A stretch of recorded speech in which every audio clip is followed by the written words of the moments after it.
అందరికీ నమస్కారం. కథల పల్లకి ఛానల్కి స్వాగతం. ఇప్పుడు మనం ప్రేమ వర్సెస్ పెళ్ళి పార్ట్ 6 విందాం.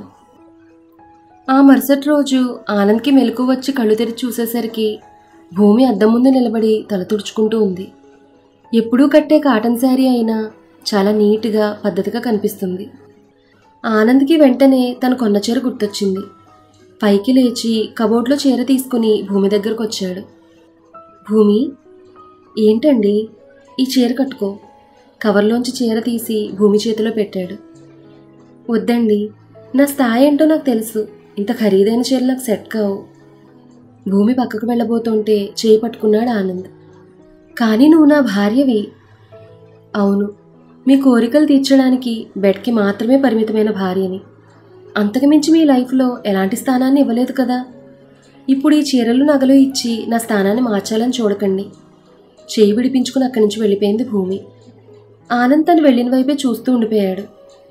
చీర పక్కన పెట్టి టవల్ తీసుకుని వాష్రూంలోకి వెళ్ళిపోయాడు. ఇంతలో రిషి, కీర్తి అక్కడికి వచ్చారు. ఏం చూస్తున్నావు? డోర్ ఓపెన్ చేయి. భయం వేస్తోంది. బయటకు వచ్చాక మీ అన్నయ్య రియాక్షన్ ఎలా ఉంటుందో అని. ఏం కాదులే, ఓపెన్ చేయి. భయపడుతూనే డోర్ లాక్ తీసి డోర్పై చప్పుడు చేసి అక్కడి నుంచి కిందకు వెళ్ళిపోయారు. ఆనంద్, భూమి వెంటనే కిందకు వచ్చేసారు. వీళ్ళేంటి అప్పుడే రెడీ అయిపోయారు? ఏం జరగలేదంటావా? ఏమో. రిషి, కార్తీ, ఇంటికి వెళ్దాం. సరేరా. అందరూ కారులో ఇంటికి బయలుదేరారు.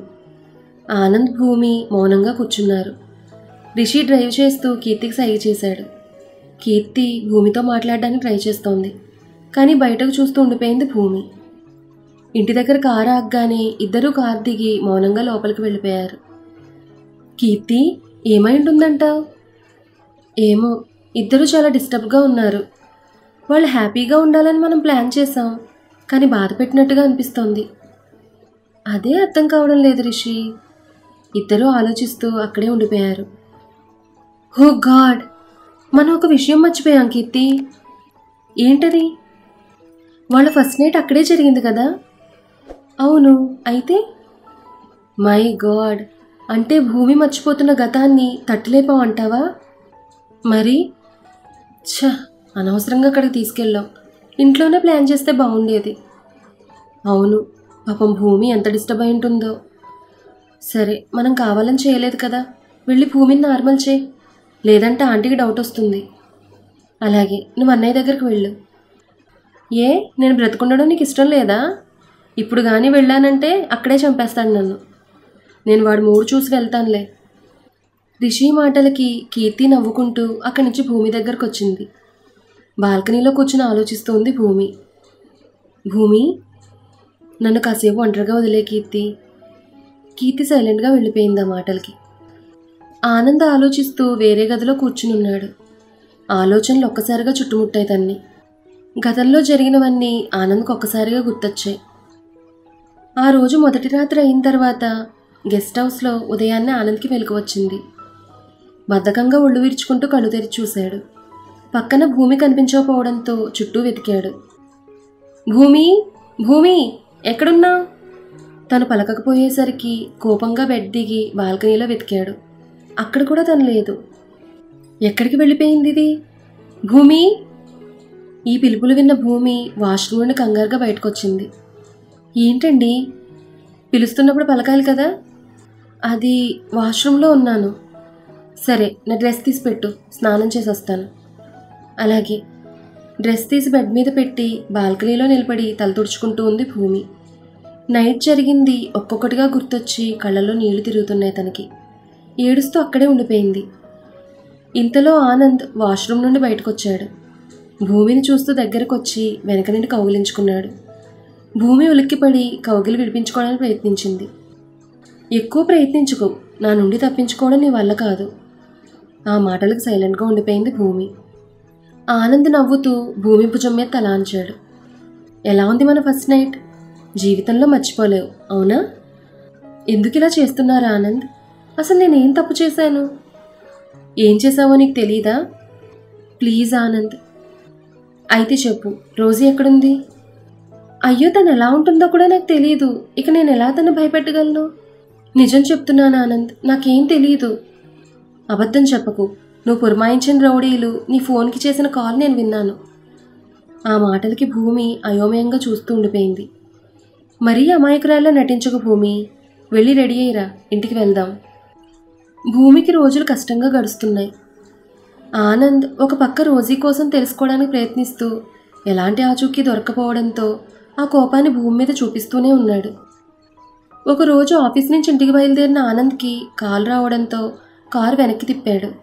కార్ పార్క్ చేసి కంగారుగా ఇంటి లోపలికి వెళ్ళేసరికి ఆనంద్ వాళ్ళ అత్తయ్య ఎదురొచ్చింది. అత్తయ్య, ఏమైంది? మీ మావయ్య ఉలుకు పలుకు లేకుండా పడిపోయారా ఆనంద్? నాకు చాలా భయంగా ఉంది. డాక్టర్కి ఫోన్ చేశారా? చేశాను, కానీ భయం వేసి నిన్ను కూడా రమ్మన్నాను. టెన్షన్ పడకండి అత్తయ్య, ఏం కాదు. మావయ్య ఎక్కడా? ఆ గదిలో ఉన్నాడురా. సరే రండి. వాళ్ళిద్దరూ లోపలికి వెళ్ళబోతుండగా అక్కడికి డాక్టర్ వచ్చాడు. విషయం తెలుసుకుని వాళ్ళని బయటే ఉండమని చెప్పి లోపలికి వెళ్ళాడు. అత్తయ్య, ఏడవకండి, ఏం కాదు. ఇంతలో డాక్టర్ చెకప్ చేసి బయటకు వచ్చాడు. సారీ ఆనంద్ గారు, ఆయనకు పక్షవాతం వచ్చింది. కాలు చెయ్యి పనిచేయడం లేదు. వెంటనే హాస్పిటల్కి తీసుకెళ్ళాలి. నేను అంబులెన్స్కి కాల్ చేశాను, మీరు కూడా ఆయనతో పాటు రండి. నేను హాస్పిటల్కి వెళ్ళి మిగతా ఏర్పాట్లు చూస్తాను. Okay doctor. డాక్టర్ బయటకు వెళ్ళిపోయాడు. ఆనంద్ వాళ్ళ అత్తయ్య ఏడుస్తూ అక్కడే కూర్చునిపోయింది. అత్తయ్య ప్లీజ్ ఏడవకండి, మావయ్యకి ఏం కాదు. ఇంకా ఏం కావాలరా? అంతా నా కర్మ. చెప్తున్నా వినకుండా ఒక అమాయకురాల జీవితాన్ని నాశనం చేయాలని చూశాడు. ఆ పాపం ఊరికే పోతుందా? ఇదిగో ఇలాగే తిరగబెడుతుంది. ఏం మాట్లాడుతున్నారు అత్తయ్య? నిజంరా, భూమికి ఏ పాపం తెలీదు. చేసిందంతా మీ మావయ్యే. ఏమంటున్నారు? రోజీ దగ్గరికి రౌడీని పంపించి బెదిరించింది భూమి కాదు, మీ మావయ్య. ఆ మాటలకి ఆనంద్ షాక్ అయ్యాడు. అంతేకాదురా, భూమి ఫోన్కా రౌడీలతో ఫోన్ చేయించి తనే ఈ పని చేసినట్టు నేను నమ్మించారు. ఆ పోలీస్ ఆయన కూడా మీ మావయ్య ఇచ్చిన లంచం తీసుకుని ఆ పని భూమే చేయించిందని నీతో అబద్ధం చెప్పించారు. నేను ఈ విషయం నీకు చెప్పడానికి చాలా ప్రయత్నించాను, కానీ మీ మావయ్య నన్ను భయపెట్టి ఆపేశారురా. నన్ను క్షమించు. భూమి చాలా మంచి అమ్మాయి, తను జాగ్రత్తగా చూసుకో ఆనంద్. ఆనంద్ వాళ్ళ అత్తయ్య మాటలకు ఆలోచిస్తూ అలానే ఉండిపోయాడు. భూమితో తను ప్రవర్తించిన తీరు ఒక్కొక్కటిగా గుర్తొచ్చి కళ్ళల్లో నీళ్లు తిరుగుతున్నాయి. ఇంతలో అంబులెన్స్ రావడంతో వాళ్ళ మావయ్యని తీసుకుని హాస్పిటల్కి బయలుదేరారు. అక్కడ టెస్టులన్నీ పూర్తయిన తర్వాత డాక్టర్ రిపోర్ట్స్ చూస్తున్నాడు. మిస్టర్ ఆనంద్, మీ మావయ్య ప్రాణానికైతే ప్రమాదం లేదు, కానీ ఆయనకు నడవలేరు, మాట్లాడలేరు. జాగ్రత్తగా చూసుకోండి. సరే డాక్టర్. ఆనంద్ బయటకు వచ్చి వాళ్ళ అత్తయ్య పక్కనే కూర్చున్నాడు. బాధపడకండి అత్తయ్య, ప్రాణానికి ఏ ప్రమాదం లేదని చెప్పారు కదా. పర్లేదు ఆనంద్, నేను బాగానే ఉన్నాను. ఆయన నీకు చేసిన ద్రోహం తెలిసాక కూడా నువ్వు నాకు సహాయం చేశావు. ఆయన తరపున నేను క్షమాపణ అడుగుతున్నాను. దయచేసి ఆయన క్షమించు. చేసిన తప్పుకు ఆల్రెడీ శిక్ష అనుభవిస్తున్నాడు అత్తయ్య, ఇక నేను క్షమించడానికి ఏముంది? సరే ఆనంద్, నువ్వు వెళ్ళు, నేను చూసుకుంటాను. ఏదైనా అవసరమైతే కాల్ చేయండి అత్తయ్య. అలాగే ఆనంద్. ఆనంద్ అక్కడి నుంచి కారులో బయలుదేరాడు. డ్రైవ్ చేస్తున్నాడే కానీ మనసంతా అల్లకల్లోలంగా ఉంది. తను ఏ తప్పు చేయలేదని భూమి చెప్పిన ప్రతి మాట గుర్తొస్తోంది ఆనంద్కి. ఆ ఆలోచనలతోనే ఇంటికి చేరుకున్నాడు ఆనంద్. గదిలోకి వస్తూనే భూమి కోసం వెతికాడు. తన సోఫాలో కూర్చొని తల వెనక్కి వాల్చి నిద్రపోతోంది. తన మొహం చూడలేక వెనక్కి తిరిగి నిలబడ్డాడు ఆనంద్. షూస్ తీసి పక్కకు విసరడంతో భూమికి మెలకు వచ్చింది. ఆనంద్ని చూసి కంగారుగా పైకి లేచి దగ్గరకు వచ్చింది. నిద్రపోయినందుకు తను ఏమంటాడో అన్న టెన్షన్తో చేతులు వణుకుతున్నాయి. కానీ ఆనంద్ ఏం మాట్లాడకుండా అలానే నిలబడి ఉండిపోయాడు. సారీ ఆనంద్, అది ఆఫీస్లో వర్క్ ఎక్కువ ఉంది, అందుకే అలసటతో నిద్ర పట్టేసింది. ఆనంద్ ఏం మాట్లాడకుండా వాష్రూంలోకి వెళ్ళిపోయాడు. షూస్ తీసి ర్యాక్లో సర్దింది భూమి. కిందకొచ్చి భోజనం వేడి చేసి తీసుకొచ్చేసరికి ఆనంద్ ఫ్రెష్ అయి బెడ్ మీద కూర్చునున్నాడు. ఆనంద్, భోజనం వద్దు, నాకు ఆకలిగా లేదు. జ్యూస్ తీసుకురమ్మంటారా? ఏమొద్దు. ఆనంద్ బెడ్పై పడుకున్నాడు. భోజనం ప్లేట్ పక్కన పెట్టి లైట్ ఆఫ్ చేసి పక్కనే పడుకుంది భూమి. చెరువు వైపు తిరిగి పడుకున్నారే కానీ నిద్ర పట్టడం లేదు. ఆనంద్ భూమి వైపుకు తిరిగి తన భుజం మీద చేయి వేశాడు. రోజు జరిగే తంతు కావడంతో భూమి స్ట్రైట్గా తిరిగింది. ఆనంద్ తన తలనిమిరాడు. భూమి కళ్ళు మూసుకుని భయంతో బిగుసుకుపోయింది. ఆనంద్ తన నుదుటి మీద ముద్దు పెట్టుకున్నాడు. సారీ భూమి. ఊహించిన ఆ మాటకి భూమి అవాక్కై ఆనంద్ని చూస్తూ ఉండిపోయింది. నీ విషయంలో నేను చాలా తప్పు చేశాను భూమి. ఏంటండి, నా వల్ల మళ్ళీ ఏమైనా తప్పు జరిగిందా? అలా మాట్లాడుతున్నారు. లేదు, భూమి ఎప్పుడూ తప్పు చేయదు. ఆ విషయం నాకు తెలియడానికి చాలా లేట్ అయింది అంటూ ఒక్కసారిగా భూమిని హత్తుకున్నాడు. తనకు తెలియకుండానే కళ్ళల్లో నీళ్లు తిరుగుతున్నాయి. ఏమైందండి, ఎందుకు ఏడుస్తున్నారు? సారీ భూమి, నా కోపంతో నేను చాలా బాధ పెట్టాను. చెయ్యని తప్పుకు నీకు శిక్ష వేశాను, నన్ను క్షమించు. అసలు ఏం జరిగిందా ఆనంద్? ఆనంద్ జరిగిందంతా భూమికి చెప్పాడు. ఆ విషయాలన్నీ విని భూమి మౌనంగా ఉండిపోయింది. నాకు రోజీ అంటే చాలా ఇష్టం భూమి. తనకంటే ఈ లోకంలో ఎవరూ లేరు, నేను తప్ప. నా మీద నమ్మకంతో రోజీ ఇంత దూరం నా ప్రేమ కోసం వచ్చింది. అలాంటి అమ్మాయిని భయపెట్టి దేశం వదిలి వెళ్ళిపోయేలా చేశావని నీ మీద కోపం పెంచుకున్నాను. కానీ ఇప్పటి వరకు నేను ఒక అబద్ధాన్ని నమ్మానని నాకు ఇప్పుడే అర్థమైంది. సారీ భూమి. మీ తప్పేం లేదా ఆనంద్. మీ వాళ్ళ మాటలు మీరు నమ్మకుండా ఉండలేరు కదా. అయినా నేను మీకు ఏమవుతానని నా మాట నమ్మగలరు? నేను ఒక అనాథని. మీరు ఏం చేసినా అడగడానికి నాకంటూ ఎవరూ లేరు. భూమి, నిజమే కదా ఆనంద్. నా ఇష్టం గురించి ఆలోచించకుండానే నన్ను పెళ్లి చేసుకున్నారు. నా ప్రమేయం లేకుండానే నన్ను అనుభవిస్తున్నారంటే కారణం నా నిస్సహాయతే కదా. భూమి మాటలకి ఆనంద్ మౌనంగా ఉండిపోయాడు. భూమి ఏడుస్తూ ఉంది. ఆనంద్ తన కన్నీళ్లను తుడిచాడు. తప్పు చేశాను భూమి, కానీ నాకు తెలియకుండా జరిగింది. తప్పెవరిదైనా శిక్ష నాకే పడిందా ఆనంద్? చిన్నప్పుడు నువ్వు నా చెయ్యి పట్టుకున్నప్పుడు ధైర్యంగా అనిపించింది, కానీ ఇప్పుడు నీ చెయ్యి పట్టుకోవాలంటే భయం వేస్తోంది. భూమి పైకి లేచి సోఫాలో కూర్చుంది. ఈ విషయం అమ్మకు తెలియనివ్వకు భూమి, ప్లీజ్. నేను ఎప్పుడు చెప్పను ఆనంద్, కానీ నీ రోజీ వచ్చిన తర్వాత అయినా అత్తయ్యకి నిజం చెప్పక తప్పదు. ఆ మాటలకి ఆనంద్ ఆలోచిస్తూ ఉండిపోయాడు. భూమి సోఫాలో అటువైపు తిరిగి పడుకుంది. భూమి, ఐఎమ్ సారీ. భయపడకండి. మీకు రోజీకి మధ్య నేను ఎప్పటికీ అడ్డురాను. ప్రేమ లేని చోట పెళ్లి బంధం నిలబడదని నాకు తెలుసు. మీరు కోరుకున్నట్టే రోజీ రాగానే నేను వెళ్ళిపోతాను ఆనంద్. ఎలా అయితే తన కళ్ళల్లో నీళ్లు ఆ సోఫా దాటి బయటకు రాలేదో అలానే ఆనంద్ ఆలోచనలు కూడా మనసు దాటి ఏ నిర్ణయం తీసుకోలేని సందిగ్ధంలో ఉన్నాయి. భూమి దగ్గరగా ఉన్నప్పుడు తను కావాలనిపిస్తోంది, కానీ రోజీ ఆలోచనలు రాగానే అన్నీ మర్చిపోయి తన్నే చేరుకోవాలనిపిస్తోంది.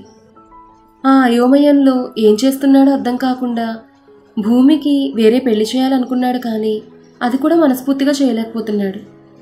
భూమి దగ్గర పెళ్లి గురించి మాట్లాడిన ప్రతిసారి తన గుండె 100 రెట్లు వేగంగా కొట్టుకుంటోంది. పైకి పెళ్లి విషయం అడిగినా తను ఒప్పుకోకూడదని మనసులో మదన పడుతున్నాడు. ఆ కన్ఫ్యూజన్లోనే 4 సంవత్సరాలు గడిచిపోయాయి. కానీ ఇంకా రోజీ ఆచూకీ మాత్రం తెలియలేదు. అలా అని భూమికి దూరంగా ఉండలేకపోతున్నాడు. ఇది ఎక్కడ ఎండ్ అవుతుందో అర్థం కావడం లేదు ఆనంద్కి. ఇలా గతం తాలూకా ఆలోచనలతో ఆనంద్ మనసంతా అల్లకల్లోలంగా ఉంది. రిషి నెమ్మదిగా తన దగ్గరకొచ్చి పక్కనే కూర్చున్నాడు. ఆనంద్, ఏంట్రా? సారీరా, మీరు హ్యాపీగా ఉండాలని అరేంజ్ చేశాం, కానీ ఇలా అవుతుందనుకోలేదు. నీ తప్పేం లేదురా. ప్రతి చోట మానని గాయాలు చేసింది నేను. తను హ్యాపీగా ఉంచాలని నేను చేసే ప్రతి పని తను ఎప్పటికీ మర్చిపోలేని గాయాలుగా ఎదురవుతున్నాయి. ఆనంద్, భూమి తప్పు లేకుండానే నువ్వు తను చాలా బాధ పెట్టావు. కానీ తను తప్పు చేయలేదని తెలిసిన తర్వాత కూడా నువ్వు తను బాధ పెడుతూనే ఉన్నావు. నీ దృష్టిలో నీ ప్రేమ గొప్పదే కావచ్చు, కానీ భూమి పరిస్థితి ఏంటని ఒక్కసారైనా ఆలోచించగలిగావా? తను నాతో సంతోషంగా ఉండలేదు కాబట్టే వేరే పెళ్లి చేయాలని చూస్తున్నాను. ఒకసారి నీతో అనుభవించిన నీ నరకం తర్వాత తను ఇంకెవరినైనా యాక్సెప్ట్ చేయగలదని నీకు అనిపిస్తోందా? రిషి మాటలకు ఆనంద్ మౌనంగా ఉండిపోయాడు. నీ వల్ల అయిన గాయాన్ని నువ్వు మాత్రమే మాన్పగలవు ఆనంద్. ఒకసారి కోపంతో తనకు దగ్గరయ్యావు, ఈసారి ప్రేమతో దగ్గరవ్వడానికి ప్రయత్నించు. తను ఖచ్చితంగా సంతోషంగా ఉంటుంది. రిషి అక్కడి నుంచి వెళ్ళిపోయాడు. నాకేం అర్థం కావడం లేదు రిషి. నేనేం చేస్తున్నానో కూడా నాకు తెలియడం లేదు. ఒక పక్క భూమికి దగ్గరవ్వాలని ఉంది, ఇంకో పక్క రోజీ కోసం ఎదురు చూడాలనిపిస్తోంది. ఏం చేయాలి నేను? ఇలా ఆనంద్ ఆలోచిస్తుండగా భూమి భోజనం తీసుకుని గదిలోకి వచ్చింది. ఏంటి భూమి? భోజనం? మీరు ఉదయం కూడా ఏమీ తినలేదు కదా, భోజనం చేయండి. ప్లేట్ అక్కడ పెట్టి బయటకు వెళ్ళబోతుంటే చేయి పట్టుకున్నాడు ఆనంద్. నువ్వు తిన్నావా? లేదు, నేను తర్వాత తింటాను ఆనంద్. కూర్చో, కలిసి తిందాం. మీతో కలిసి తినేంత స్థాయి నాకు లేదు, మీరు తినండి. ఏయ్, ఊరుకుంటున్నాను కదా అని ఎక్కువ చేయకు, నోరు మూసుకుని కూర్చో. చేయి పట్టుకుని బెడ్పై కూర్చోబెట్టాడు ఆనంద్. ప్లేట్ తీసుకుని తనే కలిపెట్టాడు. నాకొద్దు ఆనంద్. మంచి మూడ్లో నన్ను బ్యాడ్ మూడ్లోకి తీసుకెళ్ళకు భూమి. అలా అయితే నేనేం చేస్తాను నీకు బాగా తెలుసు. ఇంక భూమి ఏం మాట్లాడలేక భోజనం చేస్తోంది. ఆనంద్ నవ్వుకుంటూ తనకి భోజనం తినిపిస్తున్నాడు. భోజనం పూర్తయిన తర్వాత సింక్ దగ్గరకు వెళ్ళి చేయి కడుక్కున్నాడు. భూమి టవల్ తీసుకుని పక్కనే నిలబడింది. ఆనంద్ వెనక్కి తిరగగానే టవల్ ముందుకు పెట్టింది. భూమి చేతిని పక్కకు గెంటి చీర కొంగుకు తుడుచుకున్నాడు. టవల్ తెచ్చాను కదా, నా చీర ఎందుకు పాడు చేస్తారు? ఆ మాటలకు ఆనంద్ నవ్వుతూ భూమిని దగ్గరకు తీసుకున్నాడు. అయితే నేను కొన్న చీర కట్టుకో. ఏదో ఒకటి చేసి ఆ చీరను నాకు కంటకట్టాలని చూడకండి. భూమి, అది నీకోసమే కొన్నాను. కొనే మంచి మనసు మీకున్నా దాన్ని కట్టుకునేంత మంచి మనసు నాకు లేదా ఆనంద్. ఆనంద్ కౌగిలి విడిపించుకుని డోర్ దగ్గరకు వచ్చింది భూమి. భూమి డోర్ తీసేసరికి ఆనంద్ వచ్చి డోర్ క్లోజ్ చేసేసి భూమిని డోర్ కదిమి పట్టుకున్నాడు. ఏంటిది? వదలండి ఆనంద్. పోనీలే అని బ్రతిమాలుతుంటే ఓవర్ చేస్తున్నావేంటి? మీరేమైనా అనుకోండి, మీ నుంచి నేనేం తీసుకోను. ఆ మాటలకు ఆనంద్ తన కళ్ళలోకి చూస్తూ పెదవులపై ముద్దు పెట్టుకున్నాడు. భూమి విడిపించుకోవడానికి ప్రయత్నిస్తోంది, కానీ తన వల్ల కావడం లేదు. కొన్ని నిమిషాల తర్వాత తను వదిలి డోర్ కానుకొని తన పక్కనే నిలబడ్డాడు. ఒకసారి భూమి వైపు చూశాడు. తన కళ్ళు మూసుకుని ఉండిపోయింది. నువ్వు తీసుకోకపోయినా నేను ఇవ్వగలను భూమి. ఆ మాటలు కళ్ళు తెరిచి ఆనంద్ వైపు చూసింది. మీరేం చేస్తున్నారో మీకైనా అర్థమవుతోందా ఆనంద్? అప్పుడంటే నా మీద కోపంతో చేశారు, ఇప్పుడు మీకు నా మీద కోపమూ లేదు, ప్రేమ లేదు. మరి ఎందుకు ఇలా చేస్తున్నారు? నీకు దూరంగా ఉండడం నా వల్ల కావడం లేదు భూమి, అంతగా అలవాటైపోయావు అంటూ ఆనంద్ డోర్ తీసుకుని బయటకు వెళ్ళిపోయాడు. భూమి ఆలోచిస్తూ అక్కడే ఉండిపోయింది. అసలు నా నుండి మీకేం కావాలా ఆనంద్? నువ్వే క్షణం ఎలా ఉంటావో అర్థం కావడం లేదు. ఒకసారి ఎవరినో తీసుకొచ్చి పెళ్లి చేసుకోమంటావు, ఒకసారి భర్తగా నన్ను పొందాలనుకుంటావు. ఎందుకు నన్ను ఇలా టార్చర్ చేస్తున్నావు? మరి భూమి ప్రశ్నలకి సమాధానం దొరుకుతుందా? అసలు ఆనంద్ ఏం చేయాలనుకుంటున్నాడో, తన మనసులో ఆలోచనలేంటో భూమికి అర్థమవుతుందా? ఈ విషయాలన్నీ కూడా మనం నెక్స్ట్ ఎపిసోడ్లో తెలుసుకుందాం. ఈ కథ మీకు నచ్చితే లైక్ చేయండి, షేర్ చేయండి. అలాగే మన కథల పల్లకి ఛానల్ని సబ్స్క్రైబ్ చేసుకోండి. ధన్యవాదాలు.